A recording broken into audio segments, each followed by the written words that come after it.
from the Jalen Hurts pick. You're still recovering from the.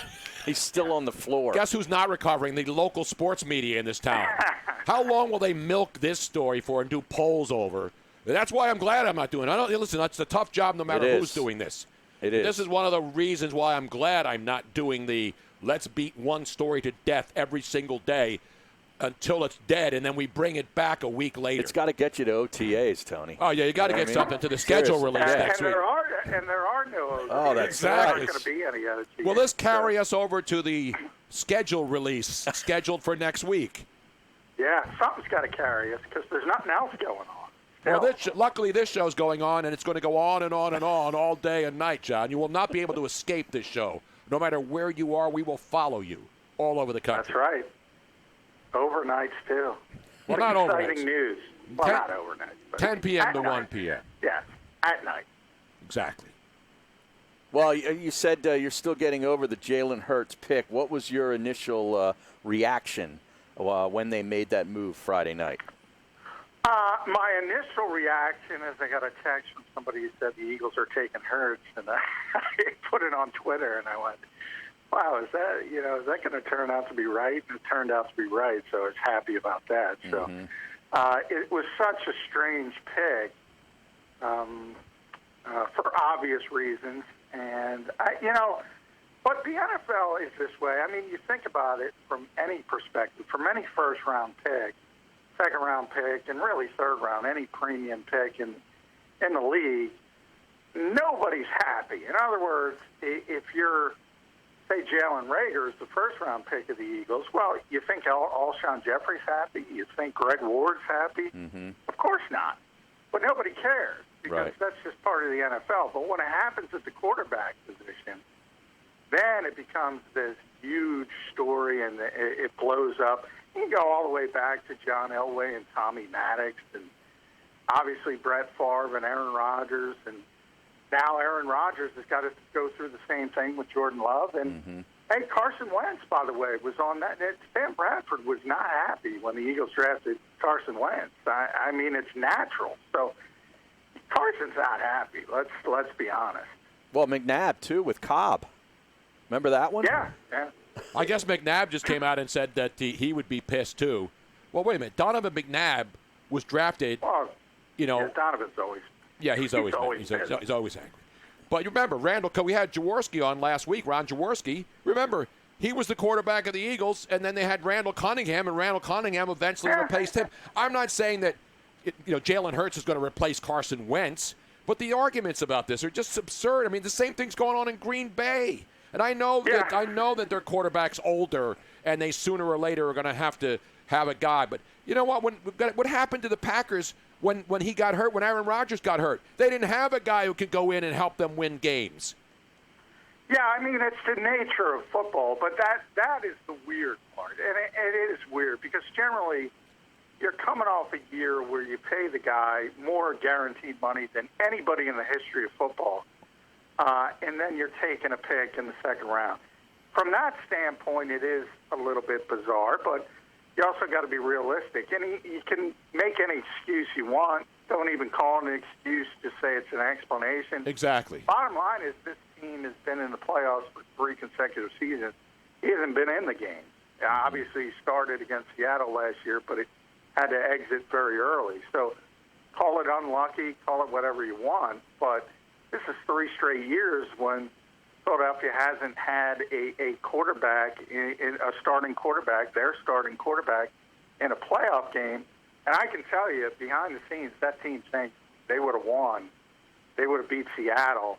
And they made a big deal about it if they had a competent option at backup quarterback. And to be honest, I think they would have won that game if Josh McCown doesn't tear his hamstring, which he did in the first half. But I think, from Philadelphia's perspective, I think they're too obsessed with that because even if they win that game, they're going to get trounced down the road anyway by the big boys. By the Niners. But the bottom line is this.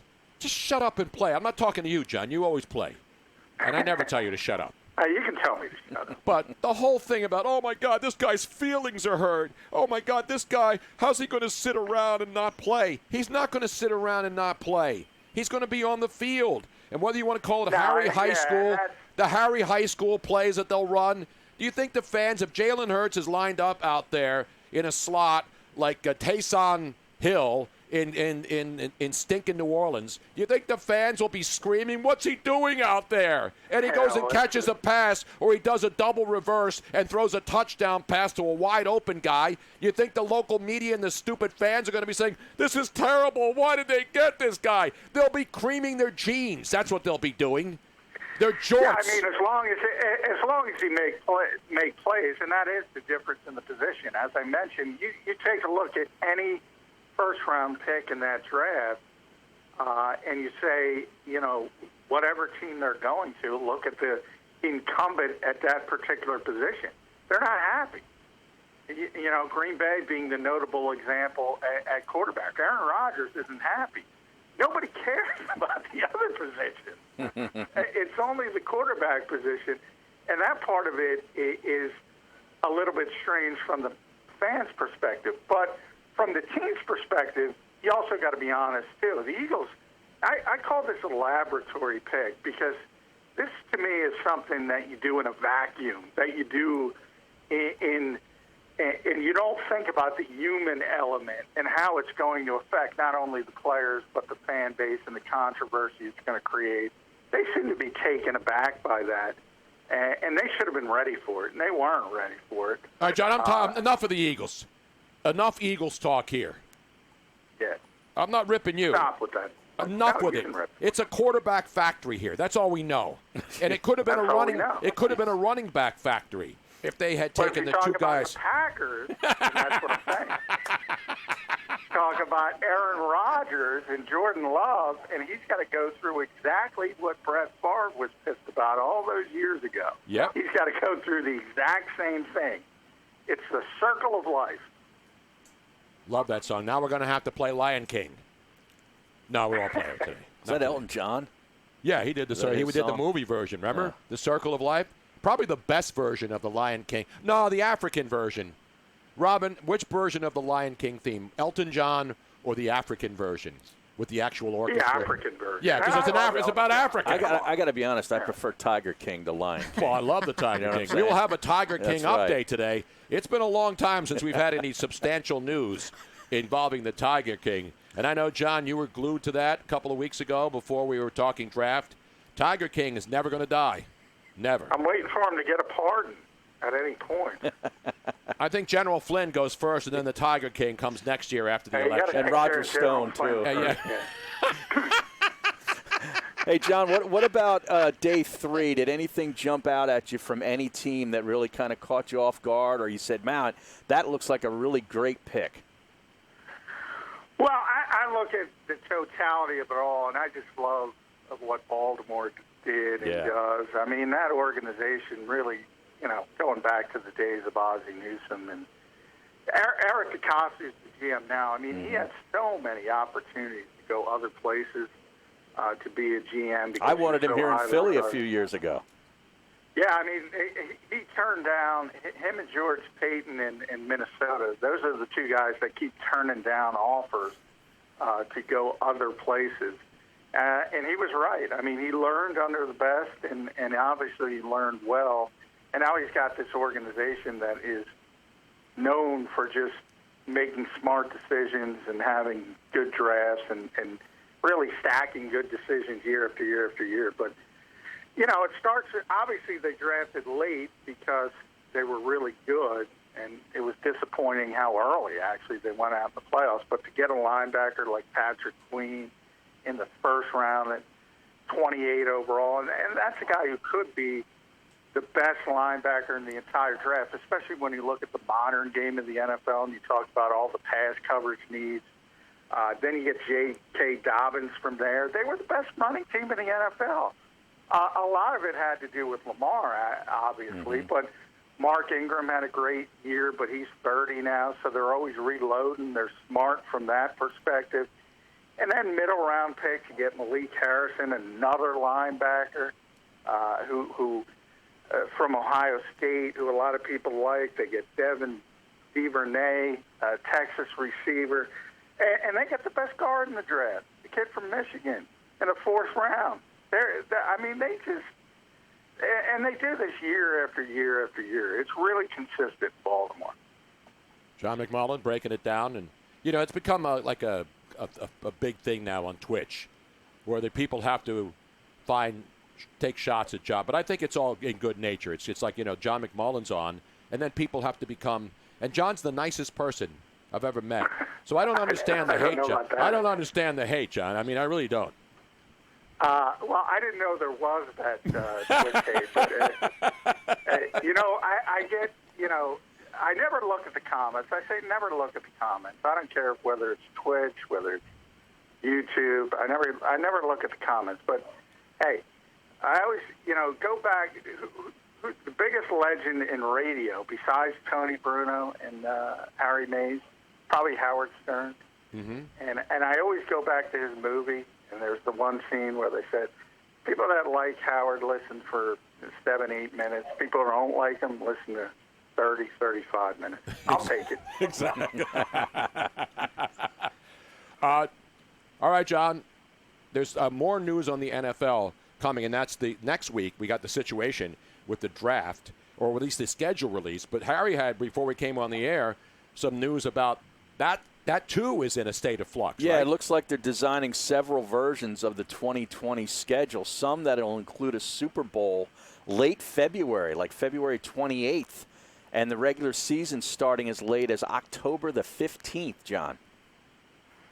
Yeah, and that's why they pushed the schedule back as they did. Now it's going to come out supposedly May 7th. And typically it comes out before the draft in mid-April, somewhere April 17th, April 18th, somewhere in that range each year. So they had to push it back, and that's why. I mean, it's difficult to come up with contingencies, and you have to have all these plans in place in case things don't go the way you hope. And the goal is to get, obviously, a regular 16-game schedule in. And the drop-dead date for that is going to be mid-October, and that's what you just talked about, Harry. So if that happens, you have the Super Bowl late in February, but they're also going to have contingencies for a 14-game schedule down to a 12-game schedule. So that's where all the moving parts, you can imagine, it's really difficult to put together the NFL schedule in a typical year because you have to deal with the venues and venues that are shared, and you have concerts and everything else, and so you have to figure out dates. You have to make everybody happy. Nobody wants 3 straight games on the road. A lot of moving parts this year. It's just, I give those guys a lot of credit because that is a really, really difficult job. The great John McMullen breaking it down to levels beyond human comprehension. The good thing, though, late February in Tampa, the weather really starts warming up nicely. Not that it's freezing in February, but that's like spring training-ish weather, when you can smell the grass growing. By the way, if this would be just the absolute, this would crush Tampa, Florida. Why? If we don't have an NFL season. Because you look about it from so many different perspectives. Obviously, they go get Tom Brady. He's 43 years old. You can't wait another year for Tom Brady. They go get Rob Gronkowski out of retirement. And, oh, by the way, the Super Bowl is scheduled for there. Yeah. And they already lost WrestleMania.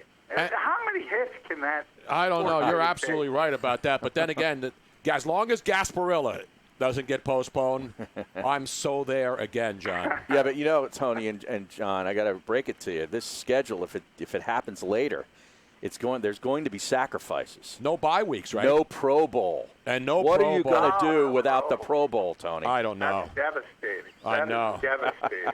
We'll have to get a couple more meaningless college bowl games to cram into the schedule that nobody will watch except the bring back the except me. and Weed Eater Bowl. Yes. If there's ever going to be a bowl that is brought back, Pool and Weed Eater Bowl would be the first one on my list. I would second that. That's my favorite. When you say the granddaddy of them all, what do you think of? I think of Pool and Weed I Eater. think of the Rose Bowl. I don't know. I think of the Pool and Weed Eater Bowl. You remember that Astro Blue Bonnet Bowl way back in the day? That was and a good the one. Astrodome is still there. It right? is, yeah. They didn't tear it down. They use it for like rodeos and stuff. Rodeos and big church meetings. Right. And big, when I go down there with my ministry, my clergy tag, I can go in there and get like 50,000 people giving me money, and then I can heal them. You and Joel Osteen do a doubleheader. Well, he's got his own joint down there, you know. Yeah, do you know what that is? Yeah, that's the right old by. Summit where the Houston Rockets used to play. That and Elijah Wan was great Summit knowledge and great Houston Rocket knowledge, Harry. You don't get that on any other show. Houston Summit, That's where Joel Osteen's super mega church is knowledge. now. That's where his mega church is. Yeah. That's great Before knowledge. you had the Houston Summit, I'll give you some Houston knowledge. You have the Sam Houston Coliseum. Whoa. That was the arena in town. Wow. How about that? That is. What in the wild, wild world of sports is going on out there? Who played there? The Colt 45s? Wasn't that the name of the Astros before they became the Astros? Yes, they were the Houston Colt 45s, and then guns became prohibited because they never used guns in Houston, and the Colt 45 has now been pretty much removed as a it's dangerous, a malt liquor now. It's not, it became a great malt liquor, and if it wasn't for Lando Calrissian had made it the best malt liquor. You got to check my word, but I believe Joe Morgan, the legendary Joe Morgan, was a Colt 45. He was. Yes, he was. See, we're bringing baseball and football together as one, two sports that aren't being played and might not be played. So they have something in common. The great John McMullen. John, always great to hear from you, my friend. Thank you so much. All right, thank you, guys. There he is, John McMullen, giving you Houston news. Houston, hello. When McMullen had reached the summit, and then he leaves. At JF McMullen on Twitter. Now, we got to give love to Joe Kraus, too.